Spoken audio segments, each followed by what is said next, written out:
What's going on, everybody? Welcome into Jack Ramsays, Danny Marang, Brandon Sprague. It is a live trade deadline wrap-up review, closing time. I don't know, whatever you want to call it. It was a busy day, to say the least. It was a busy deadline. Beyond just the Portland Trail Blazers, obviously Kevin Durant moving last night at the wee hours. There was a lot of action back and forth across the league. I don't know about you, Brandon, but I found out that there's 300 second-round picks available in the NBA right now. I did not know that there was that many available out there, which is absolutely insane. Before we dive into the nitty-gritty of it, what's your 30,000-foot view? Way more busy than everybody predicted. It felt like people were trying to downplay this deadline and act like there wasn't going to be a ton of movement, and almost instantly Kevin Durant, Kyrie Irving get traded, and the league is like, okay, we're going all in.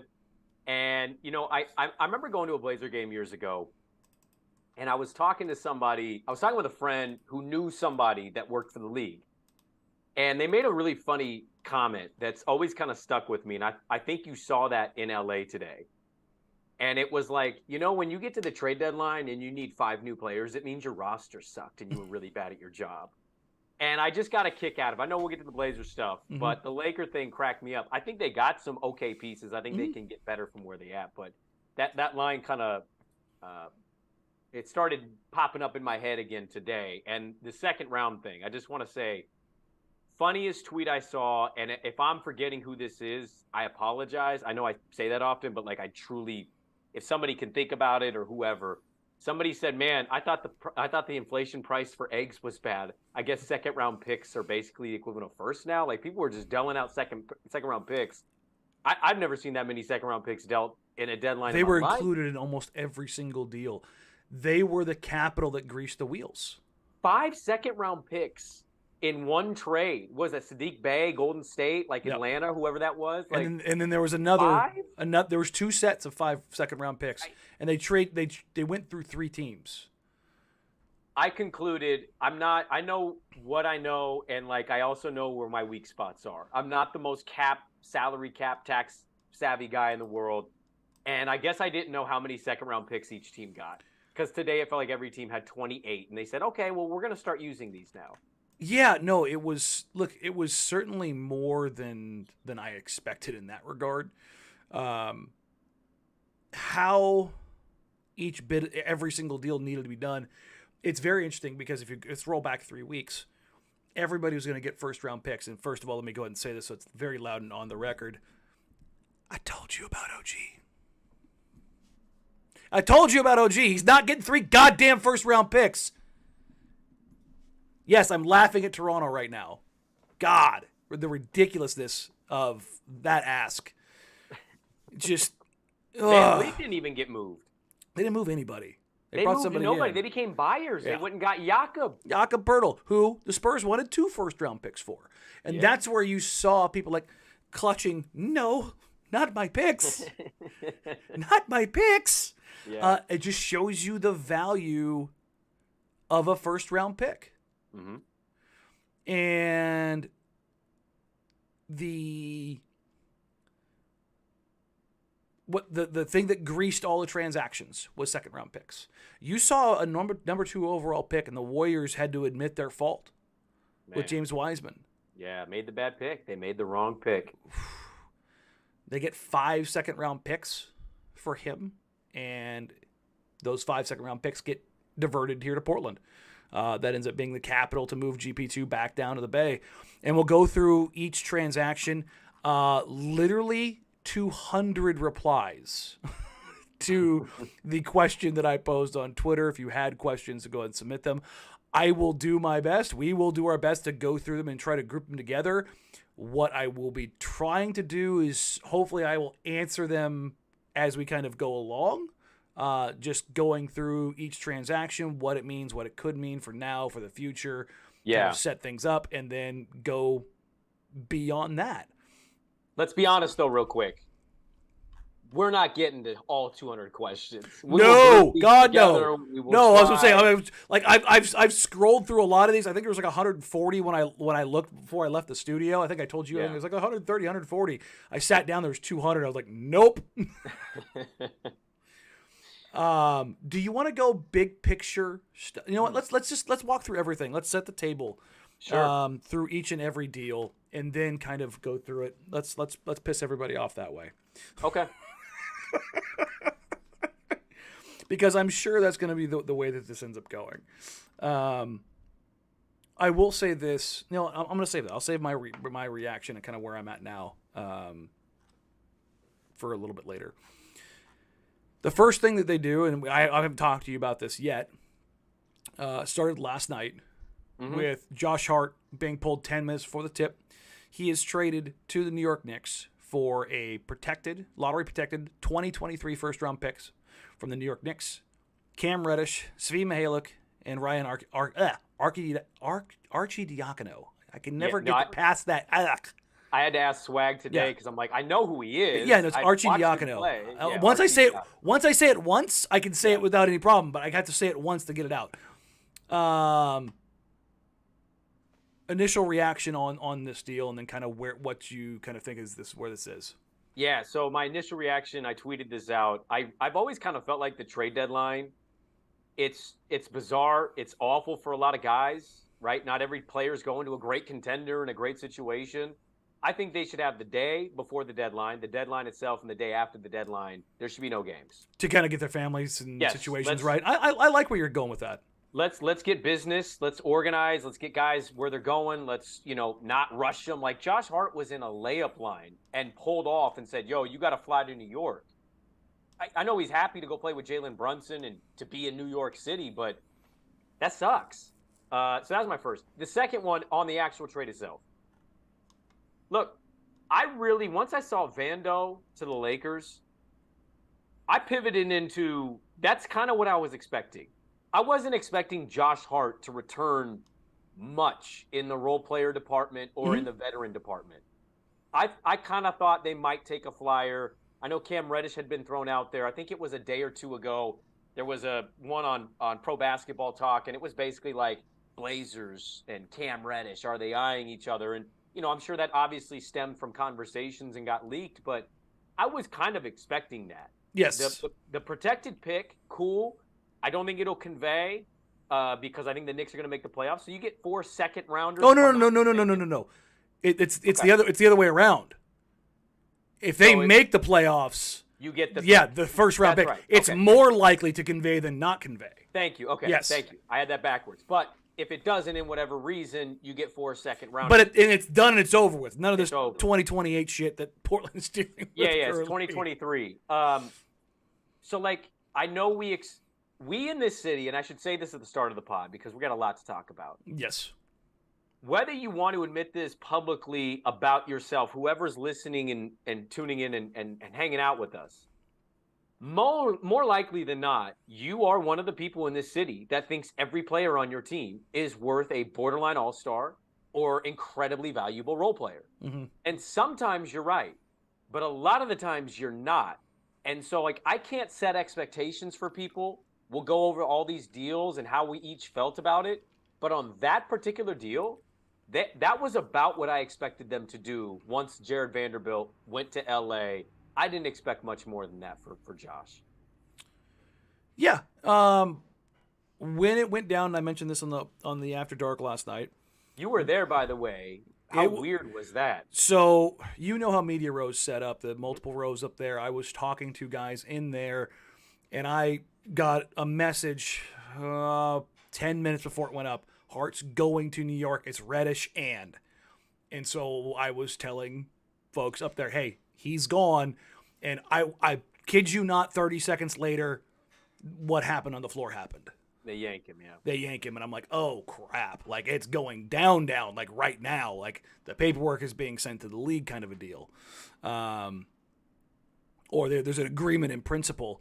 And, it took a while last night for what's coming back. Because I knew Cam was part of it, and I'm like, he's not enough money, So is there a third team involved? And I heard last night that there was a potential for a third team being involved, and that's why we didn't get kind of what else was included until a little bit later, which is pretty natural. Like, hey, do you want to work something into this? Does this make sense for you? Here's the framework. Yeah. So, but if not, cool, we're going to move on without you, and we're going to exercise it this way. As it kind of ran down, I put a tweet up of like, here's your combinations of like what they would need to make the money work. And I was looking, what personnel, somebody to effective, be somebody you could put on the floor. Right. But then I got the first and I was like, well, that changes things. It was like, because nobody I had talked to expected him to return a first. A lot of seconds. I heard that pretty frequently. The idea of where it was going with that was, oh, okay, let's see what that kind of looks like. And then it turned out it wasn't just it wasn't a fake first round pick. For those that don't know, the protections on it is it's lottery protected, and the Knicks, particularly with how the East is shaping up, Knicks are more likely to make the playoffs than not. Mm-hmm. So it definitely has that feel. And if not, it conveys into 4 second-round picks. That when we get to the other deal, it could give them up to 9 second-round picks. Yeah. That's a lot. It is a lot. It's a lot. And like we saw in this trade deadline, they can help grease a deal. Oh, you can facilitate and get a player with 4 or 5 of these things. I mean, I think that's what we learned today, right? They have 9, and again, we'll get to the other stuff, but you at least learned today that you could get a role guy for 4 or 5 second-round picks. So you look at that, and I think just by itself, that deal, I thought it was a good piece of business. When it was all said and done, I was like, first-round pick, flyer on Reddish. Yeah. All right. Right. Let's see where this goes. Like that's not bad for an expiring contract. Like if you look at what other things were out there for expiring contracts, well, I'll put it this way: is Jakob Poeltl better or worse than Josh Hart?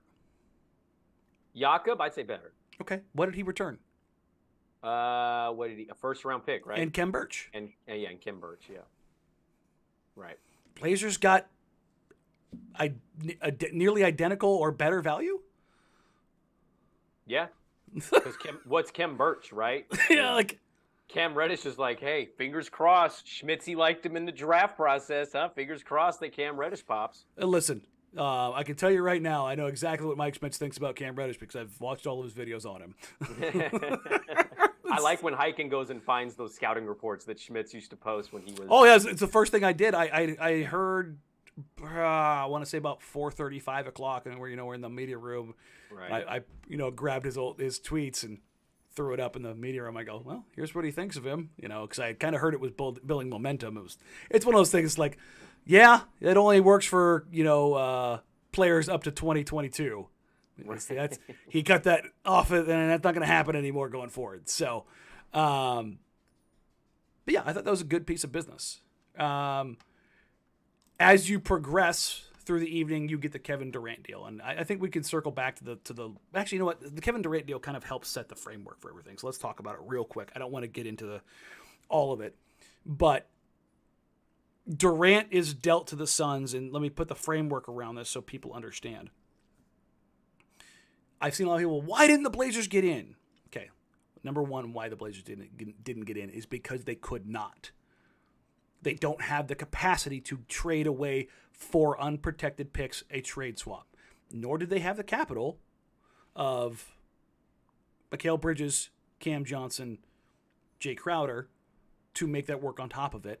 And then also have the players behind him in Devin Booker, Chris Paul, and DeAndre Ayton to make it work. Mm-hmm. There's multiple levels to it. And beyond that, Brooklyn was dealing only with Phoenix. It seemed like Joe Tsai had basically allowed Kevin Durant to choose where he was going. Remember we talked about the whole Joe Tsai if he's made for this or not? Right. I don't think he's made for this. Well, we'll see. Let's give him a couple more years. But, they got a package back that I thought, like, I'm a big Bridges fan. Yeah. I know. I like Bridges. Cam, I know, has his ups and his downs, but he's still young. And you got 4 first-round picks. Like, Kevin was going to demand the trade in the summer. I kind of get it. And you also got rid of Kyrie, which was nice. So. It's an interesting. No, go ahead. Well, I was going to say, like, I know people tweet. Was anybody really thinking Portland was going to jump in for the KD thing? Like, that was never really a thought for me. I didn't really think that was realistic. I'd love it, but I don't know. It felt like he was allowing Kevin. Kevin stayed pretty quiet after Kyrie was traded. He didn't say much. They did the public, like, we're not trading Kevin Durant, which is basically code for, give us a great deal. He's gone. And I feel like they kind of rewarded KD for being, I don't know, for lack of a better term, the good soldier out of the bunch that ended up taking that franchise over for 4 years. And so, like, I wanted KD as much as anybody, but I never really viewed Portland in the light of KD. I don't either, in the sense of, like, I never heard of him being linked to the Blazers. But the idea of what we just saw happen, and that's the thing, is that as it sits right now, the Blazers owe their pick to the Chicago Bulls in perpetuity until 2028. I know it's a conflicting way to say that, but every year until 2028 until it's conveyed. The thing about that is that because of the Stepien rule, which prevents you from trading a pick back-to-back years, means that the Blazers can't trade future picks until 2029. That's the one pick that they have control over right now. And as we kind of build towards that, I'm going to kind of show you what I think is why they did what they did. And it took me a little while to work my way through this, even though I was frustrated when the deadline bell rang. And I'll get to that here in a little bit. But you get the first deal done, right? And that's Josh Hart is the first guy out. Then they get Matisse Thybulle for Svi Mihalik being redirected to Charlotte and some compensation, while Jalen McDaniels gets sent to Philadelphia. And when that happened, I had heard rumblings about Gary Payton being shopped. And I didn't know how real they were as far as how committed the Blazers were to doing it. And I've seen a bunch of stuff in the comments about culture stuff. We'll talk about that here in a little bit. I will say this. Both sides were, both Gary Payton and the Blazers were both amenable to parting ways. It didn't work out. It didn't work out in a very bad way. I mean, to get to this point this quick is what I would add to that too is, like, first of all, I think somebody tweeted me a few months ago when they kind of started falling from the 10-4 start, and we kept getting GPs not playing, GPs not playing, GPs not playing, GPs on minutes restrictions. Somebody tweeted me, and I owe that person a huge apology. And hey, I was wrong, you were right, because it was somebody who's like, yo, I don't think this dude's it. I don't think he likes being here. There's no buy-in, yada, yada, yada. I wouldn't be shocked if they traded him. And I think I responded something to the effect of, he's recovering from a core injury. They ain't trading the dude they just signed. Whoops. Couldn't have been more wrong. And I'm not pretending to be behind the scenes and know anything. But my God, what a publicly awful signing that was, to the point where you're in year one of that deal, and you gotta trade him. Like, so when I heard this news that he got traded, I won't ramble here, but what I will say is, when I heard he got traded and I saw it, man, I went to a weird place because I was so cut off by it. I'm like, what? And my first thought was collusion. Golden State had no money. Portland needs a defender. Portland will pay him because they're not going to get a big horse coming in here on that mid-level. We'll go get your money. We'll bring you back. But, like, I went to weird places today when I saw that trade. Because for it to not work this quick, boy, some messed up had to have gone down. So the interesting part about this is Alexa off.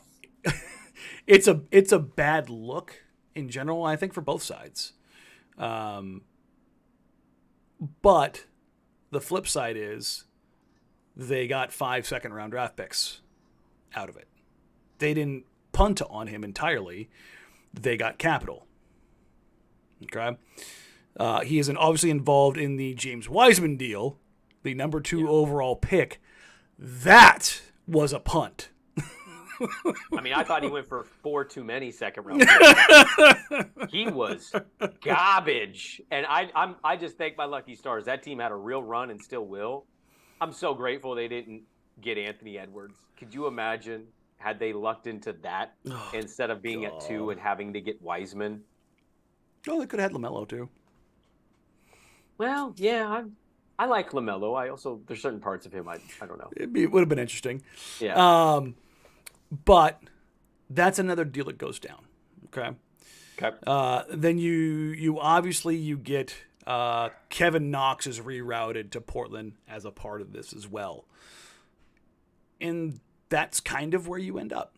Your starting lineup, the only change that you have is Josh Hart is no longer here. And it's going to be interesting to see who ends up grabbing that starting spot. Is it Nasir Little? Is it Shaedon Sharpe? Is it Justice Winslow? Is it Cam Reddish? I don't know. I genuinely don't know. It's a question that I'm going to ask tomorrow before the game. Is, hey, which way are you leaning with this right now? And not only right now, which way are you leaning for the rest of the season? I would imagine that they want to get a look at Cam down the stretch. But this is the question that I want to ask you before I dive into what I think on this side. Yeah. Given the moves that were made, is this team better, worse, or about the same in your eyes? So I want to just real quick. You said something that was interesting. So you are right. They lost one starter out of this. Mm-hmm. But the way the team is built, it might sound dumb to some. I almost kind of view Gary as a semi-starter because they relied on him so much. Okay. You got a worse player for Gary Payton. Matisse Thybulle has not been playing for Philadelphia. He's like a 30 or sub 30% 3-point shooter. He's good defensively, but it's a worse version of Josh Hart. And so I can't help but feel discouraged by that transaction, by bringing that dude in to basically try to do what GP was doing to a certain extent. Did they get better or worse? I mean, I think a lot of that is going to depend on schedule, health of other teams, and does Ant and Dame go nuclear? Does Nurkic come back and handle his ass? Does Jeremy keep having a great season? It's possible, but my instincts, my gut instincts after it was all said and done and the deadline rang, I can't help but conclude they got worse. Not by a ton, because they already weren't a good team, but I view it more like, all right, a lot of kids are going to be playing, and they're playing alongside Damian Lillard. It's perfect as you say that is the kids playing. And my initial reaction and frustration came about not really because of those moves, but the one that they didn't make, which I think is the most impactful, which is moving on from Jusuf Nurkic. But understanding where the market was and what asks were, and that's the thing is my frustration calmed down once I made phone calls and got some text messages out there to understand kind of this is what X was getting, and these were discussions around Y, and then I was like, okay, this all makes sense. But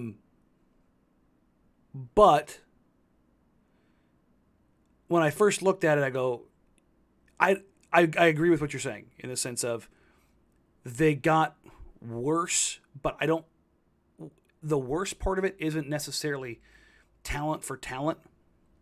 It's about consistency versus inconsistency and the kids and adding more kids and getting younger. The one thing the Blazers accomplished, or not the one thing, one of the things that the Blazers accomplished, they did get longer and bigger. I don't think Knox is going to be a part of the roster going forward, but I was going to say, do I even need to care about Kevin Knox? I don't think so, but I know what he is, but yeah. But the idea of where they're at, and Ryan, you're very much onto of where I'm going to get with this. That's a comment in the chat. Sorry, guys. They're, whether it's Nasir starting, whether it's Shaedon starting, whether it's Cam starting, whether it's Jusuf starting, Josh was undersized at that spot, something we all knew, but was a hell of a rebounder and had a level of effort and intensity. No matter what, he was a professional on the floor, right? That's going to be hard to replace. That's going to be hard to replace. And I think that's where, like, I'm not necessarily looking at the box score impact, but the juice. Because Josh regardless of his shooting hitches and hesitations, and he plays hard. He only knows how to play one way. He doesn't know how to turn off. Cam Reddish is coming from two different spots in Atlanta and New York where he's on his third team. And nobody's ever accused him of being a guy that plays himself into oblivion. Like, I've been told, work ethic is a kind of a thing. But the flip side is he played for Nate McMillan in Atlanta. Notoriously not a guy who favors young players. Mm-hmm. Tom Thibodeau doesn't know what a young player is. No, he wasn't playing him. No. But that doesn't mean that he was wrong. That's just, if you're looking for your silver lining, there it is. So the Josh point, I think you're right. I want to acknowledge, like, he's better. This is where I think maybe we'll diverge here from us both kind of agreeing, disappointed with what happened today. Josh is the better player, but you talk about juice, and I think that's a good way of putting it. I feel like you can get juice from Naz. I know Naz will shoot the ball if he's open.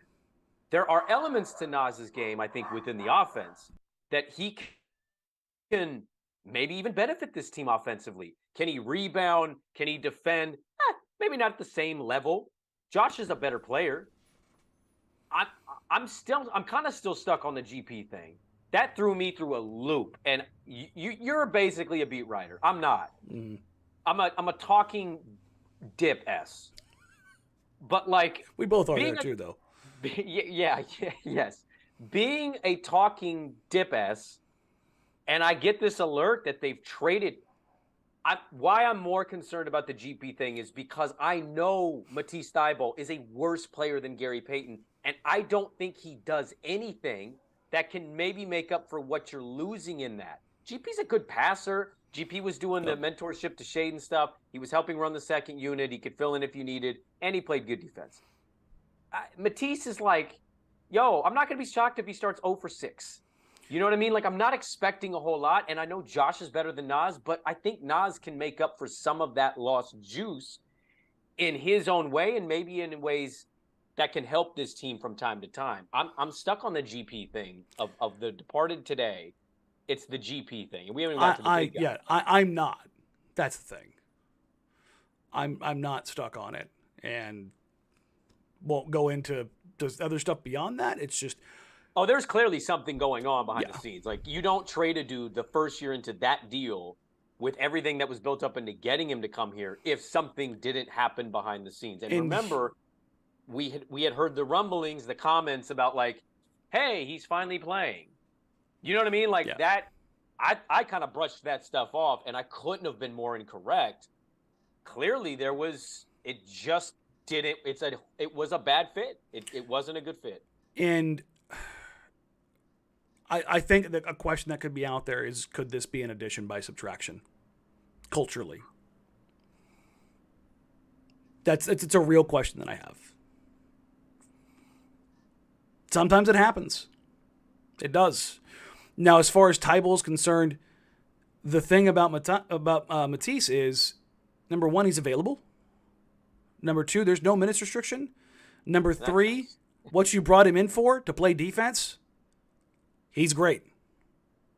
And I saw somebody say that he's undersized. He's bigger than Gary. No, I'm not worried about the size. Like, he's going to be that point of attack disruptor, deflections, steals guy. What's really interesting, it's funny. Do you know where he ranks in steal and block percentage for wings? in the NBA? I do not. Every year of his career but his rookie year, he has been in the 100th percentile in both. The bum is in the 97th percentile in his steal percentage as a rookie. Can you believe that? 97th? That's incredibly high. I would say it's a scumbag. How does he not have just 100 percentile the entire part of his career? But the flip side is he doesn't do anything offensively. He is like if you were a 2K player, all them points were dumped into defense, man. Every single one of them. But he's a crazy good defender. That's something that's helpful alongside Damon Ant. The hard part about this is, and this is where GP kind of was able to mask some of this stuff, or the thought of him,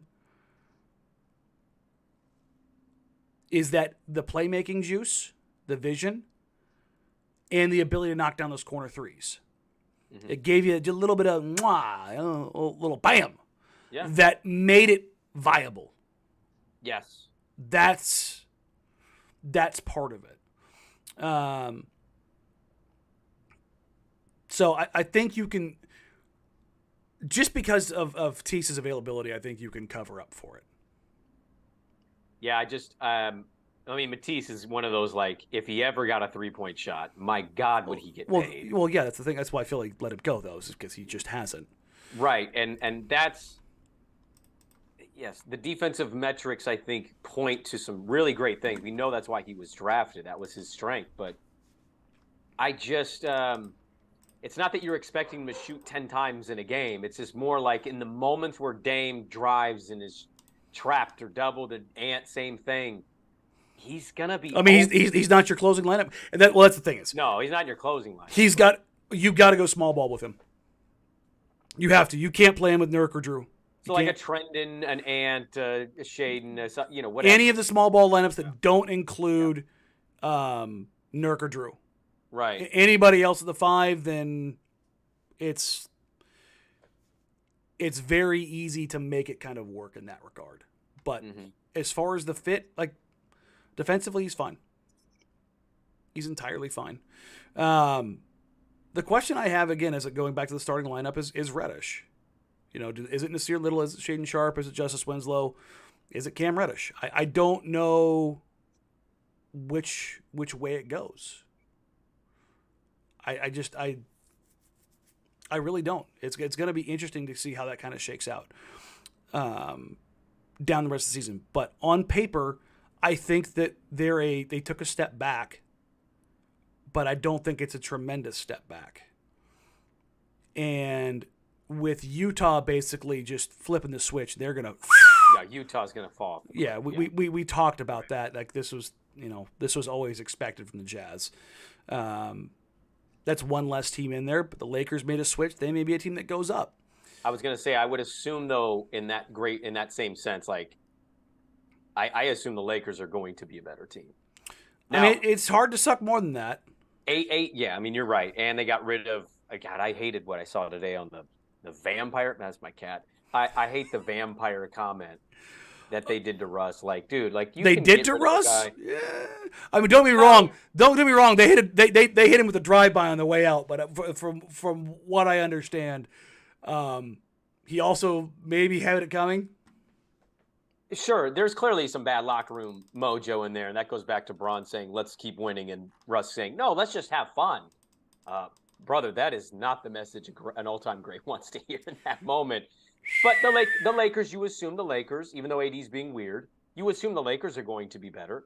So you're taking Utah out, but I assume you're slotting the Lakers in. Yeah, I don't disagree. And here's where my frustration came up with what really wasn't in these transactions. Really? No. I think individually Josh Hart's deal was entirely fine. I think getting Matisse was entirely fine. I think moving on from GP, knowing what I know, is entirely fine. And getting 5 seconds out of it is entirely fine. And this is why. And you know what? Here, first, I'll say this. My frustration when the deadline hit was that I think the single biggest thing in there is what was not done in getting Jusuf Nurkic a swap out for that. And I think that's my own probably preference more than reality and knowing what was or wasn't out there. And then after I just kind of took a step back, okay, understand why, what was going on, what is happening, what are things valued at. Then I start looking and I go, okay, the Blazers don't have the capacity to really use draft capital right now. Mm-hmm. Why would they want to use their own draft capital to get off Nurk right now? Does it really matter? No. Like I said, I've said this all season. I have not changed my tune. This season, end all be all, no. Like whether or not they make or don't make the playoffs, it's not grand scheme.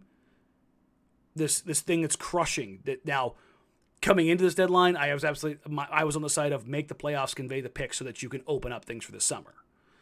But this is what I think is very important, is that in getting the draft capital that they got, they have the ability to reach out to Chicago and get their pick back and unlock the summer. So you could pay them hand them a pile of seconds or the Knicks first, and then you have the capacity to unlock all of your draft picks this summer and go big game hunting. So I thought that draft pick from the Knicks, when I saw that included in the Hart trade, my mind went to, ooh, now they've got a pick. We can include a pick in the draft or in the trade. And assuming, under that assumption, I was just thought, okay, they're going to go get somebody. I see where you're coming from. My initial thought was, I'm worried.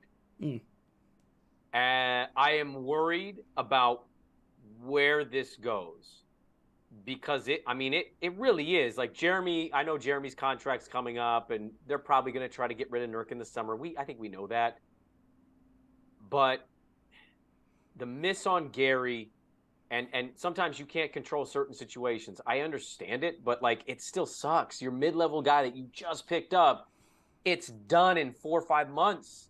And it never felt great.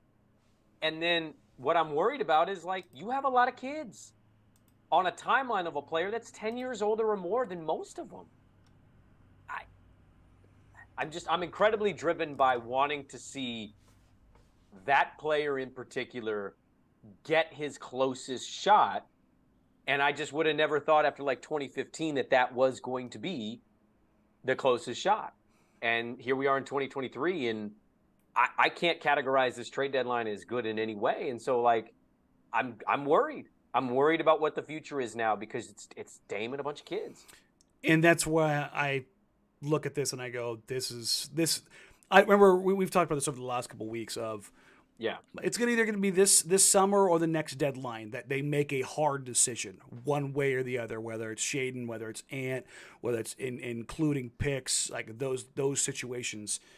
I'm seeing some confusion in the comments, so let me go ahead and be a little bit more clear on the picks. If the Blazers go to the Bulls with draft capital, whether it's the second round picks, whether it's the Knicks picks, whatever, they can get their pick back from Chicago. There are no longer any worries about anything. That transaction is done like it never happened. Here's your draft capital. Give us ours back. Great, thank you. Here's the deal. Okay, now we have... Everything is unlocked. Gotcha. You have the capacity to then trade your 2023, 25, 27, and 29 picks, and then do your swap in 28. They do not have that capacity until that happens. The other part of this is, you take whatever capital you have left, because you have a pile of second-round picks, and you attach them to Jusuf Nurkic in the summer, and you go from there. That is the change. But it has to be this summer now. Because this can cannot be kicked anymore. Not if you're trying to go what they keep maintaining, and that's the letter O. If that is indeed the top priority today, and I was with some Blazer fans while this deadline was about to end, I know where I think I know where most people stand. I get it. We're literally telling you how we feel about this. I was not a fan of the trade deadline today, and there were moves made that I wasn't prepared for mentally, and it was like, what's going on? But the timeline they maintain that they say is Dame. Well, today you altered your timeline more. You got younger. You're on a different timeline today. This is my silver lining thing, and it is an optimistic viewpoint, so I apologize for having some optimism in some way. But if they were to get to the play-in, maybe make the playoff, and I know people are rolling their eyes right now, but if they were to do that, Daniel, that would mean the kids played relatively well. Mm-hmm. I don't think they're very committed to many players on this roster.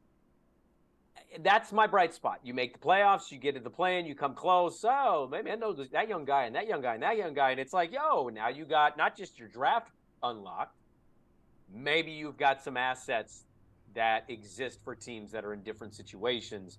But whatever it is, whatever it takes, you altered the timeline today.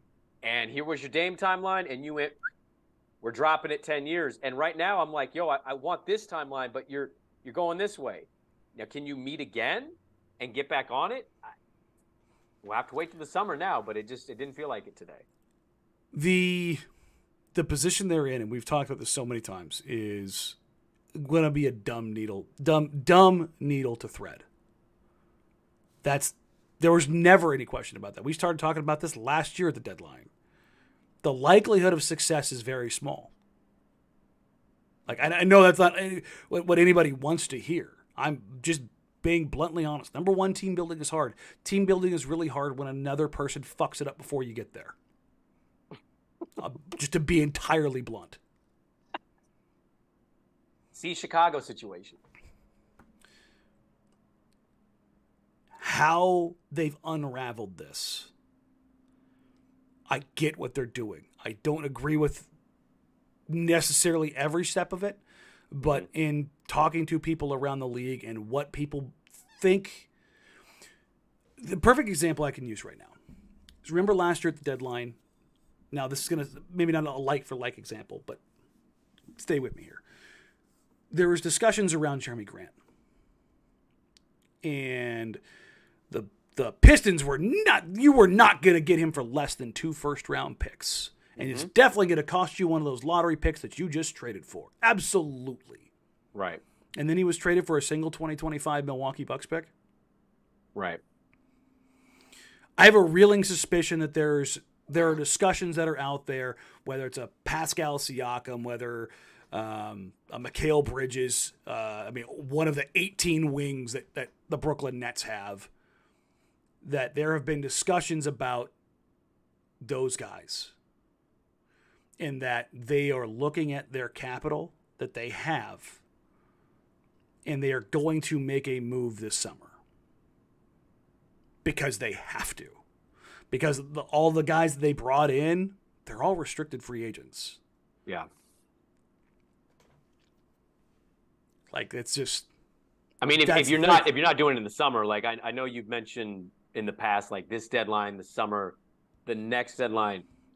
For me personally, like I don't think there is a next deadline. And look, no. I'm always willing to be wrong, but it does feel like the eggs in the basket got to be. If this is about Dame, the all your eggs are in the summer. It's like, the summer is it, and if it don't hit, the trade deadline next year could be uncomfortable for a lot of us in Portland. And nobody would sit there and go, well, how dare he, or how, you know what I mean? Like, I think we would go, this is a really crappy situation. So like I mentally, for me, I've eliminated the next deadline. I'm like, okay. I'm operating on this summer.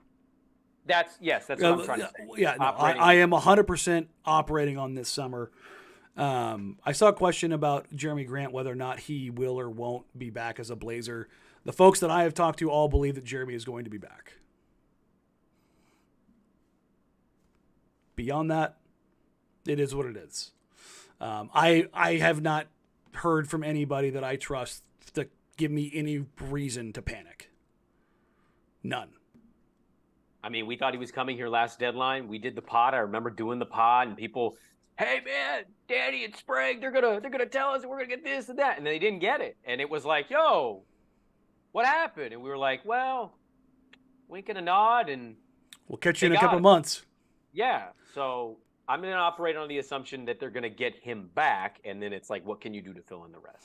And that's kind of what it is. I said OG, and I shouldn't have said OG when I should have said Mikhail or Pascal or Cat or I'm talking like I shouldn't have put OG on that same level. Sure. But those are the. There's going to be a team that flames out in the playoffs. Pascal is like numero uno for me. Like if that became available, my God, take all 20,000 second-round picks. I don't care. Well, you're going to need a couple firsts there too. Well, and then of course, you got it. I mean, if you're going to give them draft capital, they're going to need Kevin Knox in return. Oh, that's true. Who doesn't need Kevin Knox in return? But everything is pointing at this summer. So just to kind of to frame this up, they have 5 second-round picks. They have their Knicks first-round pick that's lottery protected. And let's say they play this out, and they did regress this summer. Let's say they find themselves in the lottery because they're just not good enough, or an injury happens, or there's through natural causes. Right. Let's say they're in the play-in and they lose in the play-in. Let's say they finish 12th in the lottery, 10th in the lottery, somewhere in there. And they move up a couple spots. And they talk to Chicago and go, hey, we're going to suck for a little while. Better, I don't know, maybe we're looking at resetting. Could be a while before you see that pick. You sure you don't want 4 seconds? Give up the 4 seconds. Or give it the first. Either way, I don't care. I'm not trying to get out of this. I'm just saying they're done. Okay? So now the Blazers have a lottery pick in a draft that's more than just Wembanyama and Scoot Henderson. Mm-hmm. The folks, the scouts and executives I talked to all call this a top 8, top 9 draft. Let's say you find yourself in that situation once more.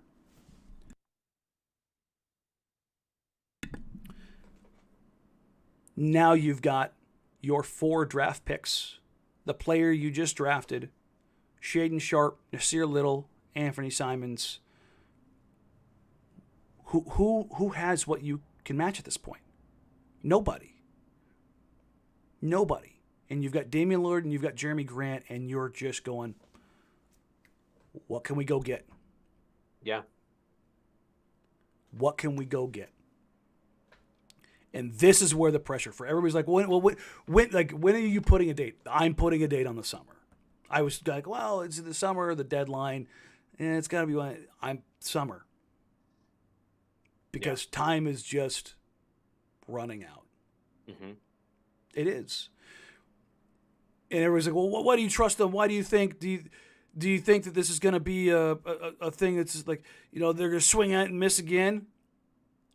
Or why do you trust this? Because I trust the front office that moved on from C.J. McCollum, that told Dame they're going to go get Jeremy Grant, and they did. Dame drafted Shaedon Sharpe when they said they were going to take the biggest swing. They have told me and been public about, not even the stuff that they've told me, the stuff they've been very public about. They did not tell you like this. No, this is a gung-ho playoff team. It was an evaluation season. Mm-hmm. That hasn't changed. So where do you go from here? Well, you see what you can get. You see what shakes free. And by having your draft picks lined up so that you can use them, having other assets, and being ready to pounce like Phoenix was, having an actual competitive offer, this is the way you get there. Did you just go Mandalorian? No, what do I do? This is the way. Oh, this is the way. Hey, let me say this, though. It's funny because like the one benefit Joe has here going into the summer, because I don't really have a lot of hope for this team this year, but the one benefit Joe has is Joe was there when Dame had the best team he's ever had. Okay. Mm-hmm. Who were the players on that team? Let's think back to that. Okay. Dame had himself, obviously a young version of himself. He had a competent three that could handle the rock. That's the big one, is they had somebody else who could have a little bit of creation. That's the hard thing to find. Dude, I'm not trying to say this is easy. No, that's what I'm saying. That's the hard piece of this. It's their left tackle. They haven't found a left tackle. Yeah. They've been trying, and they've looked like the Seattle Seahawks for years. You had a perimeter-oriented two who could hit a three, is a 3-and-D guy, gave you some juice, some energy, and you had a really damn good four. Yeah. You already have a good four. Mm-hmm. We obviously know that the five's probably going to be different. You already have the point. I don't know what they're doing with two. Maybe it's Ant. I don't know. I'm not going to guess here. Maybe it is. Maybe it isn't. Whatever. If you use all of this capital, you go get your three. And the big spot, like, no offense, I love Rolo, but, like, you can go find a Rolo. So, like, the blueprint for having the optimal Dame team is one he already played on. And you've already got a couple of the slots filled. I know this sounds so much easier than it is done, but like that's how I'm viewing the summer. Is like you see the blueprint, you know what you need. If you get that draft pick taken care of with Chicago, boom, squared away. Young talent, draft capital, what's it going to take? And I would imagine if Dame wants this to work, he will do what he did with Jeremy Grant, which is tamper his living brains out. Like it hasn't been a secret. Like they've talked about how Jeremy and Dame were together on the bus every goddamn day at the Olympics. I mean, Nurkic was whispering to him in a regular season game when Detroit came here. What do you think they were talking about? Guess what? KD and Book became tight. Yeah. Do you think it's like, guess where Kyrie and KD became tight? Guess where Iggy and KD became tight? Yeah. Right. It kind of pisses me off that Dame was held off those Olympic teams for so long for no goddamn reason other than the fact that he wears 3 stripes and not checks. Hey, you know what? Kevin might have a better team. He's going to be very disappointed with Arizona weed. It's true. He could have got that Oregon Kush. And he was like, no, I'm going to that dry desert. I want that dirt weed. Oh, I want that dirt weed. Listen, for everybody out there who's like, I don't get it. This deadline sucks. I get it. I've admitted. I just said it. I get it. Like I had my frustrations. And I know it can get to the point where I can sound like a broken record because over 18 months, it's not easy to be like, yeah, no, I get what they're doing. I get what they're doing because it feels a little bit loosey with the football. But I think see, like, let me address that though. Because I sometimes get those tweets. What you just said was somebody saying like, why are you so confident? To me, it's not like you're sitting here going, I know they're going to hit the home run or the double when they need to. No, I just know that that they're going to try. Right. And I think today people will go, really? You still think that? Okay, it was obviously a bad deadline. The GP2 thing sucked worse than that's the thing is, I don't think it was a bad deadline in that sense. Because they moved closer to getting what they need to have the capacity to do what they really want to do. That's the thing. When I look at all of the when I'm right here with the puzzle right in my face, I can't see it all. Right. But if I can take a step back and go, what did they do today? Take the names off everything. They said, we got more assets and things that will allow us to do the thing that we keep talking about doing. And that's what I keep looking at when I look at what is the motivation? What is the motivation of this? Right. The other side of this is they were already under the tax. So that money wasn't necessarily the motivating factor. Like if they had been over the tax and then they got under, I'd be like, these sons of, I'd be pissed. Mm-hmm. But when I look at what came out of the deadline,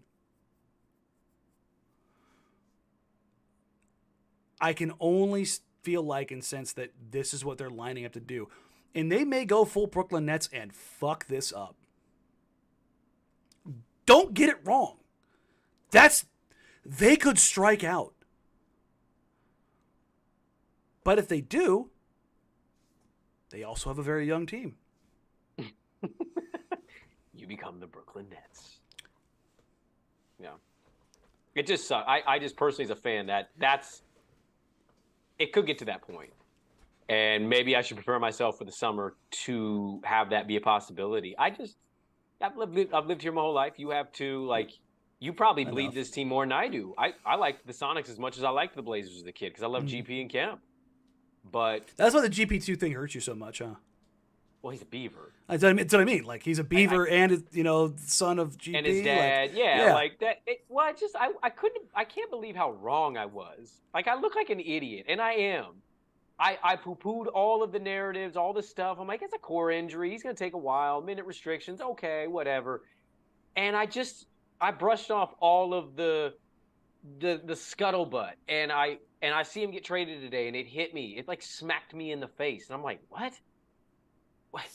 But like ultimately, I just, as a longtime fan, as a guy who does this pod with you, and I do a radio show, and like it's a combination of media and like fandom. Yeah, I've never wanted a player to win more than him. And I've loved Gary Payton. I'm a huge LeBron guy. Like, I love watching those dudes get their chips. Mm-hmm. But I just want this guy to have a real opportunity. You bring back the 2015 team with 3 guys that were competent off the bench. That team might have been a finals team. I think if West doesn't blow his Achilles, I don't even think I really have to squint. I think it's a Western Conference Finals team. I don't know if it's a finals team, but it was a very good team. And I just want that opportunity for him. Like, I don't even know him. I've met him twice. I don't have his cell phone. I don't know nothing.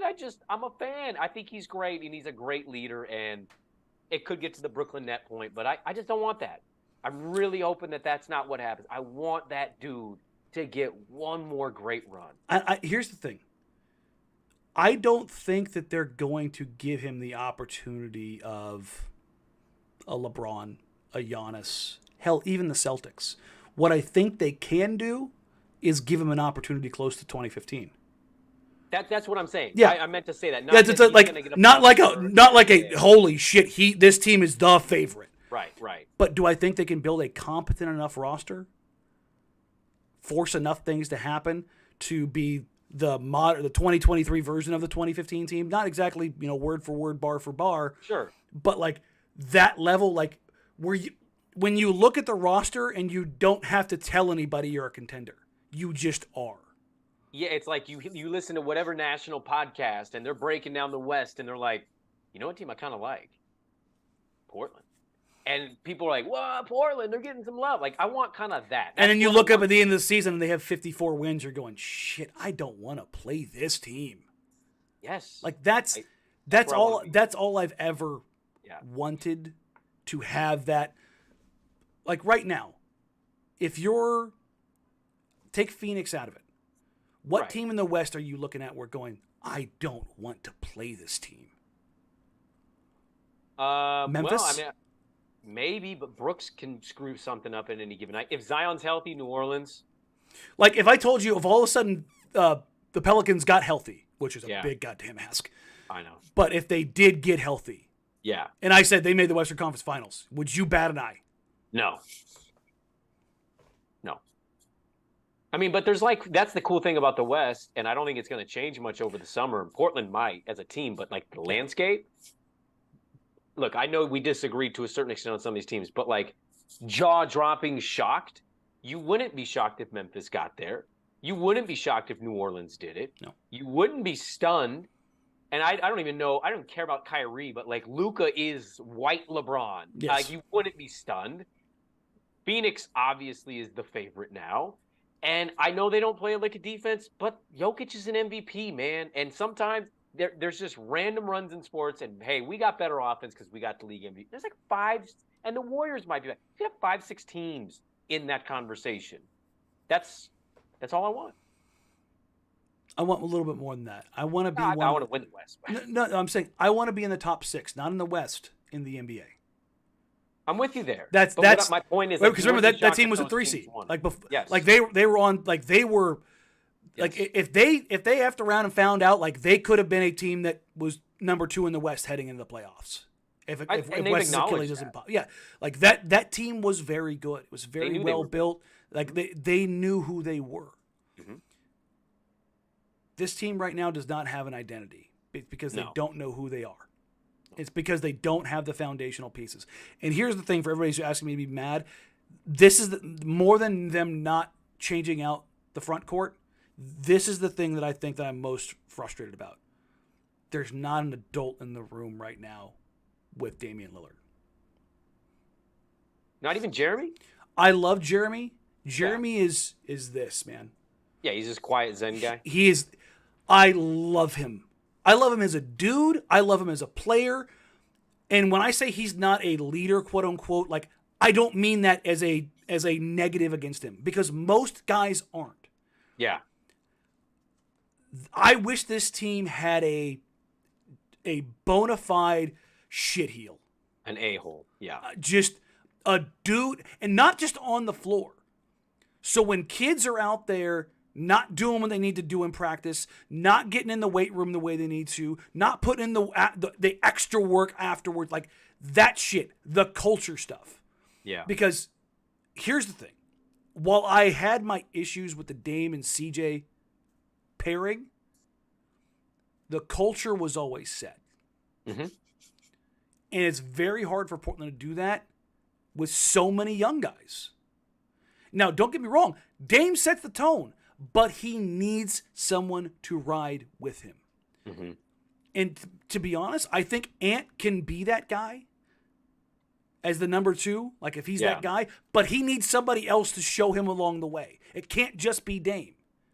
Sometimes, like, people get thrust into those positions, though, and they surprise you or they step up. And I think that's, if you're Ant, you're looking around the situation, you see what it is. You mentioned what you're saying. Maybe that's one of those situations where it surprises people. And it's like Ant randomly speaking up and checking people. Yo, listen to Dame. Hey, this is bullshit. Like that. He's been in the league long enough. He's got, Hell, it could be Nas. It doesn't need to be it doesn't need to be Ant, Dame, or Jeremy. It could be Nas. Like, it doesn't need to be. That's the thing is they need that. And I wish they had gotten one of those veterans at the deadline. Right. And I understand why they didn't, because you know what every team wants? Is that guy. Yeah, for sure. So, the Blazers play a basketball game tomorrow night. I don't know who's going to be available. It's going to be fascinating to watch that game. Yes, it is. And I can't wait to see all your tweets. Well, there will be a lot of tweets because it sounds like Joe Cronin will be available pregame. Cool. For media availability. Great. So pay attention to the old tweets. So not just on the Blazers television network. No, it's going to be like, hey, media is allowed to ask questions. Absolutely. Good. Hey, there's progress right there. Yeah, well, accountability. I like it. You mean not state media, just granting one interview? Here's my questions. Ask only these. Deviate and you will die. And it's funny is Hanshalu in the comment said we can get Serge if you want that. If they brought in Ibaka to be that kind of guy, I wouldn't be mad about it. As long as he puts us on the cooking show one time. Yes, Mafuzi chef. Come on, man. I want to be on God, that it's so great. I know. God, who do they play tomorrow night? I just totally had an absolute brain fart. I completely blinked as well. Yeah, Thunder. That's right. God, they need this game if they're gonna close this thing out. They cannot go out there and lose the fucking Thunder again. No, they can't. It's gonna be interesting to see how they play. Last night they played one of the best games of the season. I agree. And I don't say that like the Memphis win is the best win. I don't disagree with that. The back and forth nature of that game last night, neither team got out got out and put it away. It was like 7 or 8, I think, was the biggest lead either team had. It was tight the entire time. It was fun. Yeah. I see where you were coming from. I just wanted to chime in that. Yo, Yeah, no, Memphis, Brooklyn? Casey and I sit like two people apart, and when I tweeted it, he looked at me like, bullshit, Memphis, come on. And I'm like, no. I was like, let me rephrase this. Like, that's not what I was trying to go. But it's going to be interesting to see what this team does down the stretch. Yeah. It's going to be very interesting to see what this team does down the stretch. It's going to be interesting to see who starts at the 3. It's going to be interesting to see if Drew Eubanks continues to start at center post All-Star break. It's going to be interesting to see who comes off the bench. It's going to be interesting to see who's impactful. Whether or not Cam Reddish gets in the lineup, whether or not Justice Winslow is tossed back in the lineup. There is a lot of questions about what they have here right now. Yeah. So, a lot going on. Before we get going real quick, again, thank you all. I appreciate you. We love you. We've got over 700 of you all show. Very grateful for all please, of you guys being here. Like, rate, review, subscribe, help us grow the show. If you're new here, please click subscribe, help us grow. We're on our way towards 5,000. So, thank you. Very, very, very cool. Personal note, for those that are wondering kind of what's going on and what's going to happen as things progress. My surgery has been scheduled for my other hip. Hallelujah. Thank God, yes. I will, as of right now, it will be no later than March 2nd. So they are efforting to get me in sooner, and I will disappear for 2 weeks. I started working on a Jared Vanderbilt video last week. I got it 80% done, and I got word on Saturday that the Lakers were willing to include a pick, and I went, shit. So give the 80% to a Laker blog. I might actually send the video edits to the Laker guys and go, here you go. Here's all of his pick and roll possessions on both sides, along with some breakdowns, and then just say it's do a special thanks to Danny Marang. Yeah, Jack Ramsay. Use my voiceover there. And then just every time I say Blazers, just change the word Blazers to Lakers. It'd actually be funny if you just like left it in there and you just hear like a Lakers over the top of my voice. Yeah, yeah. No, every time the Lakers run a pick and roll now. I am efforting to get some folks from both New York and Atlanta to have some talks about Cam Reddish. Harder in New York because, well, he didn't play. Also, New York media doesn't care about anybody. No, that's not entirely true. Fred Katz is out there covering him, and Katz is a good dude. Hey, if you can get Katz on the pod, I'm all for it. I know, it's a difficult task. New York is like, oh, I'm not busy. Or, I'm not available. I'm busy. Yeah. Like every single time. I know. We're post-trade deadline, and Trendon Watford is still a Trailblazer. Hallelujah. So we will likely have Trendon on between the last game and the All-Star break, or somewhere in between. And then tune into Danny and Dusty. I'm hoping to get it scheduled here very soon. Joe Cronin, General Manager Joe Cronin, will be on the radio with us. Great. It's the second time on 1080 The Fan, so that's pretty big time for us. That didn't happen ever. Ever for the last 10 years. So it's nice to get him back on. I know we await what he's going to say at media availability and stuff, but it's great that he's going to be on the radio station and on your show. And, we got a lot of stuff to get going here. It's not the scenario I think any of us wanted. We've already admitted how we feel. But now we just observe what they have, who they have, and what it looks like, and see where it goes from here. Yeah, it's gonna be really interesting. There's some new questions, there's some new opportunities, and there's some new things for to kind of noodle on. And I'm looking forward to this summer and the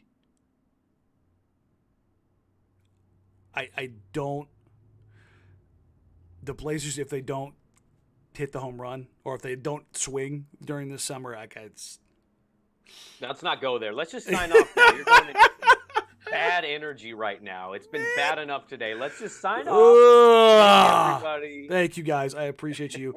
You can find us on social media at Danny Marang, at Brandon Sprague, at Jack Ramsays, jackramsays@gmail.com. I was saying maybe we'll do an After Dark tomorrow. I kind of look at my schedule. I think I've got some stuff going on this Friday night, or not Friday night, but early Saturday morning, but I'll double check it. If not, we'll go ahead and go from there. If not, we'll circle back into a mailbag on Sunday, and I'll grab some of the questions in here that we didn't necessarily touch on in talking about everything and talking through it all. So everybody have a wonderful weekend. Try to even chill a little bit. There's a couple of you in the comments right now that are losing your collective minds. Take a Zoloft, something. Go take a nap. Chill. Trust me, it'll help. Full disclosure, when the trade deadline ended, I was pissed. Ask Dusty. Yep, I was too. I was pissed. And then once I made some phone calls, once I got some text messages, once I kind of took a step back and went through everything, slightly bothered is where I ended up. And understanding, okay, this is where they need to, this is what they need to do. Yeah. And if they don't do this, they're cooked. Not even oh, they can figure it out. No, they're cooked. So, everybody, enjoy the rest of the season. Enjoy the little things. Find your little bits of comfort and kind of just, I mean, if you want to be angry about the trade deadline, be angry about the trade deadline. If you want to not believed is what I've told you is exactly what I feel, and I'm talking for Vulcan, believe that. I'm done trying to convince people otherwise. We'll talk soon, and then they've got, two more home games after this one, and then we got the All-Star break, and then it's the home stretch. So everybody have a wonderful night, and we will catch you soon. Bye.